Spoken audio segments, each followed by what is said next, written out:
Welcome to History at the OK Corral. Don't forget to subscribe, hit the like button, and share this episode with a fellow history lover. And now, on to tonight's episode. Southern Montana, 1820. In the hue of the early morning light, a village of the mighty Crow tribe stirs in apprehension of an attack that is soon to come. Their chief, an esteemed veteran warrior named Longhair, surveys the surrounding area, replete with hills and thick timber, looking for any signs of the enemy that lurk somewhere outside the confines of the village. They have come here, to this area just south of the Yellowstone River, in order to make a seasonal headquarters of sorts, in which hunters from the tribe can venture out onto the plains and return with their bounties, without requiring their families to leave the relative safety of this slightly more wooded and hilly area. Here on the high plains, the fight for survival is one waged not only against privation and hunger, but against other tribes as well. Though, in these early decades of the 19th century, incursion from Americans and Europeans has been a constant for decades, the primary opponent the Crow have waged war on for years now is their northern and easterly neighbors, the Sioux and Cheyenne. The year prior to this, in 1819, the Crow had suffered a devastating defeat, not far from here, at the hands of the allied forces of Sioux and Cheyenne, themselves having banded together against the Crows in interest of driving out their mutual enemy. The day prior to this, a band of Crow warriors from this village had ventured out into the wilds in search of their hated enemies, but in a sickening twist of fate, had unknowingly passed a band of Sioux and Cheyenne in the area. That band of Sioux and Cheyenne are themselves intent on attacking this village of Crow. Late in the evening, a scout had come rushing into the Crow village, his head bloodied from an encounter with the Sioux and Cheyenne. The scout warned the village that the war party was on its way, and all who could be convinced to flee and take cover in the surrounding landscape did so immediately. Those who remained worked feverishly to construct timbered breastworks along the village perimeter, in an attempt to solidify any cover for themselves that they can. Chief Longhair has stayed in the village, and now he and only a few of the remaining Crow warriors, mostly old men and teenagers, face the coming onslaught. Only a few miles away, the party of Sioux and Cheyenne warriors, under the command of a Cheyenne war chief named Ice, makes their way towards the Crow village. The Cheyenne, in particular, are noted for their various warrior societies, composed of warriors who adhere to certain traditions, oaths, modes of behavior, and dress. Ice, a veteran warrior, belongs to perhaps the most curious group among these, a cohort of warriors known as the Contrary Society. Though all manner of extraordinary claims surround this mysterious group, including that they walk backwards and say no when they mean yes, it is true that they wear their war headdresses backwards. In Ice's case, this manifests in the form of a prairie dog skin, worn flapping down over his forehead. Cloaked in only moccasins and a breechclout, he is otherwise painted completely red, in the style of the Contrary Society. He rides atop his trusted war pony, also painted red. In his left hand, covered in a wolf-hide sheath, Ice carries what is known as the Thunderbow Lance, an item considered to carry powerful medicine for making war. Like a pack of wolves on the hunt, the party of warriors skulks their way quietly through the countryside, scarcely making a sound. Their scouts have spotted the Crow village, seemingly oblivious to their presence, and now, the Sioux and Cheyenne warriors, burning for glory and vengeance against their hated enemies, make their way towards the target, seeking to satiate their hunger for respect and revenge.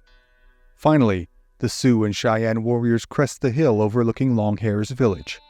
There is, however, no swift charge to take the Crow by surprise.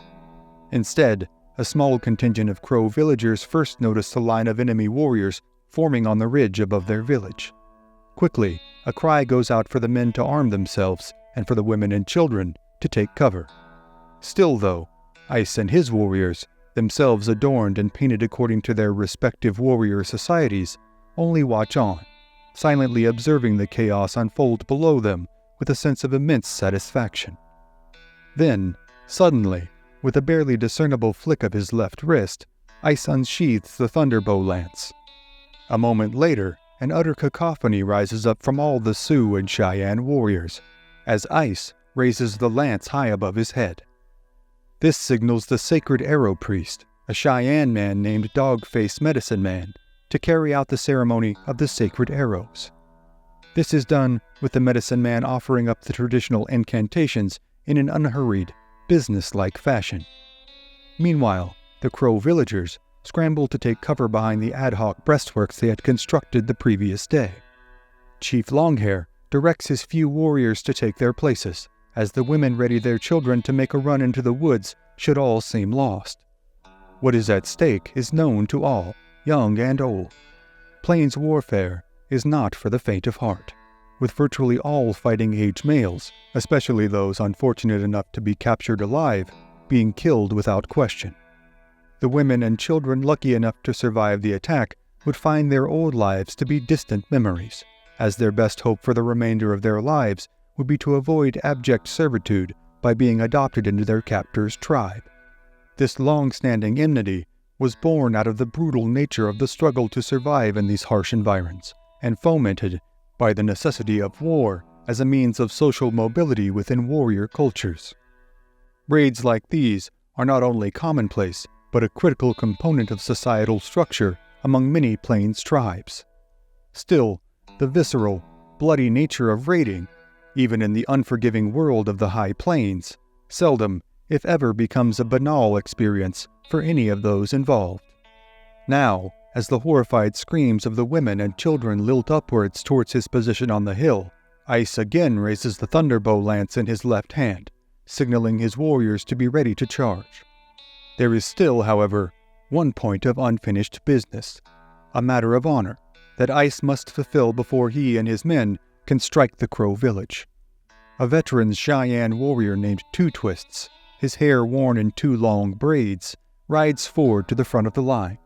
He, too, is covered in war paint and carries a large rawhide shield on his left arm. In his right hand, he carries a large steel Spanish saber. Two Twists has made a vow to his grandfather, a respected Cheyenne chief named Red Painted Robe, that he would avenge the loss of the old man's beloved son to the Crows the year prior by being the first and only warrior to broach the perimeter of the next Crow village he and his cohorts were able to find. Now, in keeping with his vow, Two Twists raises his saber high above his head, begins to sing his death song, and urges his war pony forwards towards the Crow village at a full gallop. To the whoops and cheers of his Sioux and Cheyenne comrades, Two Twists bears down upon the Crow breastworks, now the lone rider in the no-man's land between the Sioux and Cheyenne on the top of the hill and the Crow village at the bottom. As he comes within range of the Crow village, a hailstorm of bullets and arrows fired by the beleaguered force of aged men and young defenders fly all around him. Yet, miraculously, Two Twists remains untouched as he charges forward undaunted, seeming only to gain speed with his downhill trajectory. In mere seconds, Two Twists' pony jumps the timbered breastworks of the Crow, situating him, alone, squarely in the middle of a group of dozens of Crow villagers. He rides through the crowd and, still at top speed, decapitates an unfortunate lone Crow warrior he manages to separate from the crowd. With his mount, his weapon, and his own body now covered in blood, he wheels his horse around and, again jumping the Crow fortifications, makes a mad, victorious dash back towards the cheering Sioux and Cheyenne lines. Two Twists arrives safely back to the lines of his tribesmen, as they exhort his bravery with shrill cries and whoops of admiration. Now wide-eyed and coursing with adrenaline, Two Twists pauses only momentarily to let his horse catch its breath before again thumping his moccasined feet into the animal's ribs, beginning yet another one-man charge. Again, he charges, saber held aloft, and again crests the defenses of the Crow.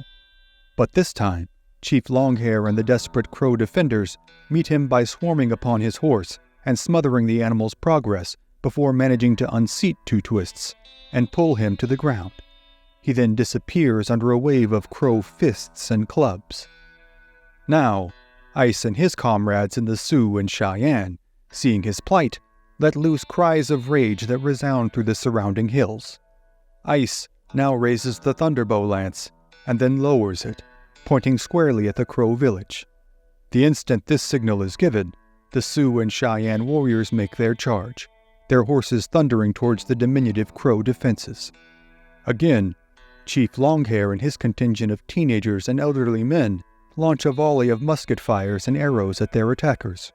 But, again, their efforts make little effect, as the Sioux and Cheyenne pour over and tear down the Crow defensive works, killing any fighting-age male or resisting Crow in their path.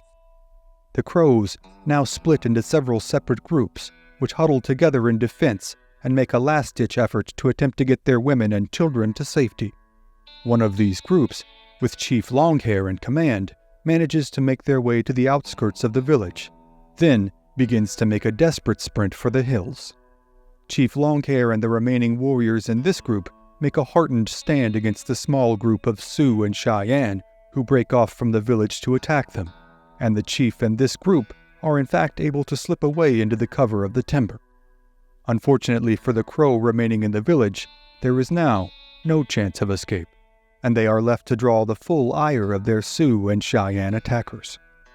As the bodies of their friends and kinsmen are scalped, the women and children are gathered up and taken prisoner. Some of the elderly women are sent away and told to find their people and report to them what has taken place here. One of these women, completely blind, begs for the release of her daughter, who she says acts as her only helper in life. In a show of mercy, the woman's daughter is freed and allowed to accompany her mother on their flight. The Crow men who have been captured, however, are shown no such clemency. To a man, they are all put to death at the end of lances and clubs, as their friends and families helplessly watch on. Then, after the Crow village is looted, the captives are secured, and the trophies of war properly claimed by each warrior, Ice and his band of warriors disappear over the hill, with the only trace of the Crow village now being the empty shells of its lodges and the weeping and lamentations of the prisoners. Great glory has been won this day, perhaps most prominently by Two Twists, who had in fact managed to fight his way out of the swarm of Crow defenders and carry on the attack with his fellow warriors. He will go on to become not only a legendary warrior, but a revered chief. Meanwhile, Chief Longhair and his band of survivors will indeed, in the next few days, find and rejoin the band of warriors that had left their village in search of the very Sioux and Cheyenne who had attacked. The torrent of grief and sorrow that must have been unleashed at the news of the attack and the resulting devastation can only be imagined, though its exact recollections will go unrecorded.